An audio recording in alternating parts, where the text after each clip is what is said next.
Welcome to the SOB radio show, where we have fun, interesting guests, and hot topics. Each week, we offer insights into music, fashion, health, fitness, and humor. Do you have the perfect guest for us to interview? I want to know. Drop me a line on our Facebook page at Spunky Old Broad 1 or reach out to me on our website at spunkyoldbroad.com. And now, back to the show. Welcome, everybody. This is going to be the greatest interview you will hear today because I have someone with me who is as bright as a sun-shining star. Her name is Willa Brigham, and she is a two-time Emmy Award Winning host of the television show Smart Start Kids. She's an inspirational speaker, a storyteller, a writer, and a performing artist. And she's a native of Tuskegee, Alabama, a graduate of Alabama State University and Indiana University, and she holds a master's and bachelor's degree in health and physical education. She has entertained and delighted audiences across the U.S. and to standing ovations on cruise lines in the Caribbean. And she has 6 delightful CDs to her credit: Willa Will, Something Good, Stinky Johnson and Other Tales, Happy Health Habits, What You See, and Midnight Quilter. And she's also the author of The Pizza Tree, an engaging book about sharing. Well, Miss Willa, how are you today? I'm absolutely fabulous, Doc. How are you today? I am great. We are so happy to have you with us because, you know, it's so interesting when I meet women like you because, first of all, you're a delight, number one. But number two, you know, you're so active and you're so busy, and people look and say, oh, come on, you know, when you get to a certain age, you just can't do anything. Nobody wants you, and you're busy as a little bee. So why don't you start by telling us a little about your purpose? My purpose is to enjoy life until the day I die. Because if you're not dead, it's not over, and there's a lot of good stuff left to do. And as a senior, you have even more time because you don't have to jump every time they say, come take care of this baby. Your grandbabies are delightful, but you don't have to go every time. Love them, kiss them, and send them packages in the mail, and make sure they're books. I love that, you know. It's so funny because, you know, my son said to me yesterday, he said, Mom, he says, you're just not like a typical grandmother. Most grandmothers want, you know, they always want to see their grandkids, and they want to play with them, and they want to do this, and they want to do that. And he said, you're just not like that. I said, well, you know, I know a lot of other grandparents like me too. And so, you know, of course, my granddaughter is adult. I have great-grandchildren. But the point is that you're absolutely right. It is your choice to live your life how you want to live it. It's not their choice. I mean, sometimes you're put into circumstances and you have no control over those. But yes, I agree with you, Willow. Love them, see them, and send them packages. I think that's great. So I believe in your, yeah. What were you going to say? Continue. No, continue. Well, I was just going to say, I certainly believe in your philosophy as well. Keep active. People keep saying, you know, when are you going to retire? When are you going to retire? And I say never, because why should I? And again, my son looks at me and says, I don't know how you do everything you do. And I don't know how you keep the hours you keep, because, you know, in this business, it's kind of crazy, and there's a lot of traveling, and, you know, you get off a plane and sometimes you got to be ready to go right then and there. But when you are doing what it is that you love to do, what in the end do you want people to say about you? I mean, you've got all these awards, you've got all these honors, you've done all these things. You've won 2 Emmy Awards. You've just got all these.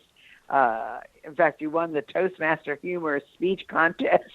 And you're an artist in residence in the creative arts and public schools. I mean, there's just so many things. So tell us, what do you want people to say about you?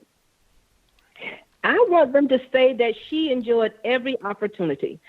Unfortunately, so many people think they're in just one box, and I refuse to be in one box. As a matter of fact, I want to be in an octagon, and I want to be in a diamond, and I want to be in a square, and I want to be whatever my energy allows me to be. I believe that God gives everybody many gifts, and unfortunately, some of us just use one or two, where others of us use all or as many as we can, simply because when you're given an idea, I think you should act upon it, because what's the use of giving you this great idea if all you're going to do is sit there and look at it? It's like having a feast and nobody comes to dinner.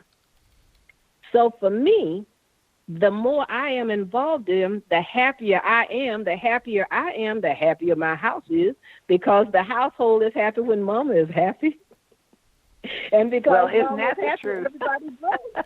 Yeah. So yeah, that's when the truth. I'm going to get to, yeah, it is.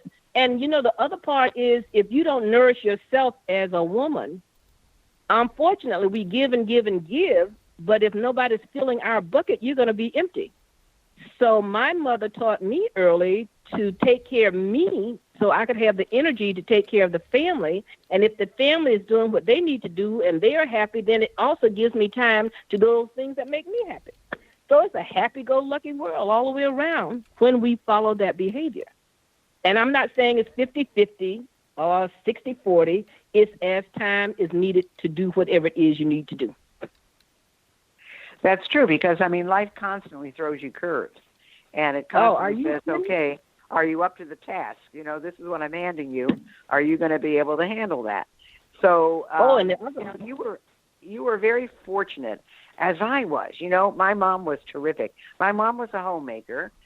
She didn't actually work until my sister went away to college, and then she got a job so that she could help out with the expenses. And she worked at it until I got out of college, because I followed my sister right away.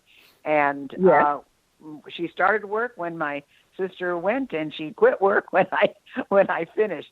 But she was a wise woman, and it sounds like your mom was a wise woman, which is incredible, for the time, because women were not necessarily they were the glue that held the family together, but they didn't always give such positive messages to their children. And I think that she sounds like a role model for you, and a very good, I think a very good message giver to Willa. So she is. Wait a minute. At age, my mother is 91 years old. For Christmas, she bought herself a truck. I love it. Exactly. That's she great. is. Exactly. She has. Mom, unfortunately, had to raise us by ourselves. And Mom was mom and dad. To this very day, I send her Father's Day cards to the best dad I ever had, my mom. Because Mom was everything. And she was at an age where women did not necessarily do all the things that Mom did. Mom would take care of the house, and she fixed the plumbing, and she cut the grass, and she taught us to cook and sew and clean. And my brothers, I have 4 of them, 2 older and 2 younger, and everybody knows how to cook and sew and clean. She didn't go with that, girls do this and boys do that. She did it all, and she expected us to, and she encouraged us. She said, it has been done. Choose the recipe that works best and follow it, and you can do it too. I said, well, go on with your bad self. That is amazing. Yeah, my mom lived to 99 and a half, and she was a pistol until the very end. So I can imagine, and I can just see your mom getting into that pickup truck and saying, here I go. Are you kidding? I think that's wonderful. Oh, get this. Let's see, what's the schedule? On Monday, she goes to Bible study. On Tuesday, she goes to ceramics. On Wednesday, she has a paper route. On Friday, she takes the day off because on Saturday, she goes sells her ceramics at a yard sale and on church on Sunday. Is the woman busy or what? That's great. And I'm sure that she has a lot of friends as well, which is so important. As you age, your friends leave you because of the unfortunate circumstances. But she sounds like the person, between church and ceramics and, gosh, a paper route. I think that is amazing. I think that's a hoot. So what about you? Now, what are your examples of positive living? What are the things that you do that make Willa Willa? Because where did you get this this penchant for storytelling and for humor. Oh, man. We laugh a lot. My mother laughed a lot. She still does, as a matter of fact. And it's a carryover. What you grow up with, usually you carry with you, good, bad, or indifferent. Well, we took it to another level. I loved stories. I loved reading as a child.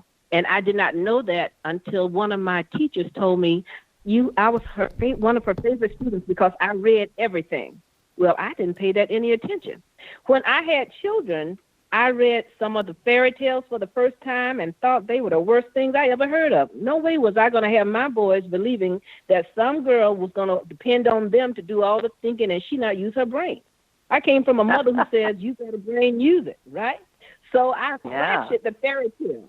I had Cinderella meeting my grandmother at 7-Eleven who says it's all right to be poor, but you don't have to be dirty. So she took her to the bathroom and washed her face, combed her hair into beautiful braids, and she left walking a little bit taller, feeling a little bit smarter. She didn't know she was such a beautiful pecan tan under all of that dirt and soot.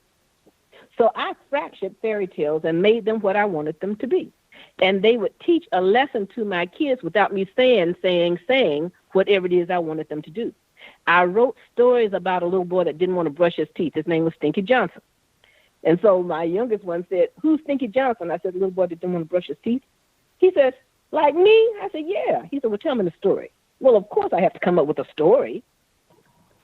And the story just flowed out of my mouth. Of course, the next time he asked for it, I couldn't remember what I said. So he got a tape recorder and started recording these stories. And I have found that with humor, you can diffuse a lot of situations. You don't have to be upset long, just long enough for you to understand that it's not that big a deal. So I add humor to everything because once you get people laughing, it breaks down barriers.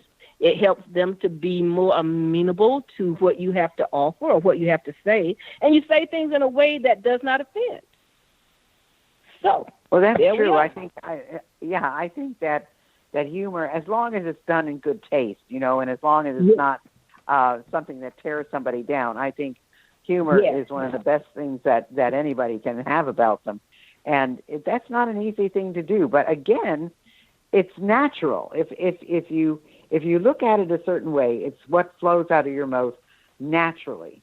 And that's great. Of course, you have to nourish it and, feed it, but it's certainly something that you can, absolutely.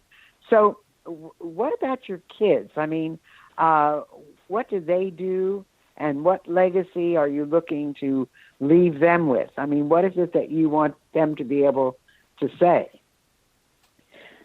I want my children to be left with knowledge to believe that it can be done, whatever that idea it is that they desire.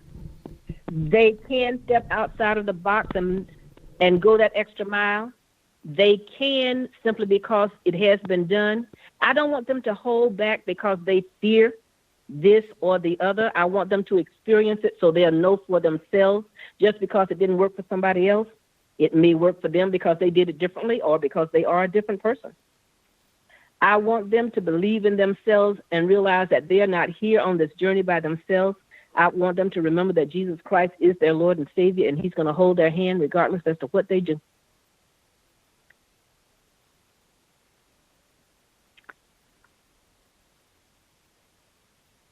That's my thought on legacy. Wow. I think it's key that you had, I think, it's amazing, Willa, that you came out of a childhood where your mom was both mom and dad. So you didn't really grow up with a father figure, did you? No, I did not. And so how did that affect how you looked at life? How did it affect how you raised your kids? And how did it affect the legacy that you want to leave them? I was gifted to marry the most fabulous man in the world. God gave me my lovey. I did that. No, you hadn't met my lovey. My mother was strong enough to realize it did not do any good to badmouth our dad, so she never said anything about him. But my brothers are really cool, and they were my protectors, but they were also my friends. So I knew men's behavior because I have 4 brothers. So when I met my lovey, he is definitely a jewel of a man. I am as outlandish as he is laid back and quiet. I am the one that go and do stuff, and he'll take pictures. He says, just in case something happens to you, I need to tell the boys what happened. So he'll sit back in a chair while I'm climbing up a mountain. And he takes very good pictures of me jumping off the mountains or whatever it is I'm doing. But he will not do it. And because his spirit is so clear, I know that's why he was given to me, because I needed somebody to pull me in, and I roll him out. So we are really a nice complement. And because of that, we have boys that know hugs and kisses and love, and they know compassion, and they don't know screaming and yelling, which is nice. They know, sit down, let's talk about it. My oldest is in, where is he? I forgot where my child is. Anyway, he's a computer person, and my youngest, unfortunately, went to Jesus last February. Oh, wow. Yeah, talk about a heartbreak. But, he's the one that taught me to get closer to Jesus. You got a child that makes you pray? My child caused me to learn to pray heartily. But then Jesus brought my child out and made him the man he was supposed to be, and I was a little bit upset because he left so early at the age of 31. I said, Jesus, my child was doing fine, and then you take him? And then he says, that's my child. So I have to be all right with that, too. But yeah, I know what that's like, Willa, because it's so funny how comparable our lives are, because my husband was a person who sat back, and I don't think, this is kind of, you'll enjoy this. My husband, after all these programs that I did as a speaker, I did 135 programs a year for 20 years, and my husband never heard me speak. And he never heard me speak, never. And then we were over in Ireland, and I was speaking at the Malahide Castle near Dublin, and my husband did like to eat. And I don't know what he was saying, and they said something to him about my speech, and he said, oh, no, I never listened to her. They would not let him eat. They would not feed him until he sat down and listened to my speech. So that was the one and only time in 20 years that my husband ever heard me speak, because he wanted to have his dinner in Malahide Castle in Ireland. And so he was very, very quiet and shy and so forth. And the other thing is, too, I lost a son, but at the age of 45. And so I know what it's like, and I know what you went through. And it's not easy, but you gave him the best teachings and the best life he could have in the time that he was here. So that's the important thing. So that's what I have to remember. Yeah, exactly. So what does Willa do to take care of her health? What are you doing to make sure that Willa stays strong and can do all the things that you do? Well, I'm a natural good eater. I like good food. I like real food. I was out playing in the dirt just yesterday, as a matter of fact. I planted seeds. I'm a patio gardener. I live in the state of North Carolina that has some of the best food in the land, from the mountains to the sand. And it's amazing what's at the farmer's market, and the prices are so reasonable, and the food is so good. How can you not be in good health? So I eat well, and I love to move. I dance. I line dance. I dance in the middle of the floor. As a matter of fact, I do a flow show if my baby will pay me a whole quarter. That was supposed to be funny. I know. I was just going to say that again. I didn't. I wasn't sure I got that. I sing. I love swimming. I love my bicycle. I used to play tennis for years. I played softball until I was 40 and finally got hit in the face with the ball, and then I gave that up. And then I started playing tennis, and I played that until I was about 55, and my wrist was giving me problems. And then I bought a bicycle. And I am having the most wonderful time. I rode 25 miles on my bike. That's my high. I'm very proud of that. Wow, that is pretty good. Yeah, that's pretty good. I walk often, but I think the best part about what I do, I laugh a lot. And I encourage people to laugh. I've got a friend that's 104 years old, and I go to see her at the nursing home, and as I'm coming through the door, I sing. I make up songs if I don't know the words, and I sing all the way down the hall. And when I get to her, we sing together. And it is so cool because she's still in her right mind. She just happens to be in a nursing facility because she can't stay by herself anymore. But her boys go to see her, men go to see her often, and she's so funny. She has me cracking up. She says, I would take a nap, but then I might miss somebody that coming to see me. But I guess I might as well be happy they coming to see me because they could think nothing of me and don't come at all. I said, well, that's absolutely right. Well, she's right on. One of the things my mother used to say was that she was really amazed how many people lived near her once when she was in a house, and then when she was in an adult living facility, and then when she was in an assisted living facility, how many people were there who never had anybody come to see them. And that is really sad, because you want to, that's got to be so lonely that that's got to have an impact on you, both physically, emotionally, and mentally. I agree. How can you possibly live in this world all these years and not have friends? I do not understand it. We moved 17 times in the first 22 years of our marriage. I always Was found... your husband in the military? He was initially in the Marine Corps, and then he was corporate America, and that was during a time when you got a promotion, you got a move. Well, it hit me perfectly because I'm the child that said to my mother at age 12, I said, when I'm leaving Tuskegee, Alabama. She says, go. I said, I want to see the world. She says, it's wide open. Go for it. Well, I didn't know I was going to live in all of these places, but that's why you have to be careful what you ask for. I was one happy woman. Are you kidding? I still have friends in every state we lived in to this very day. And I think well, people that's don't fabulous. Out. Well, I think that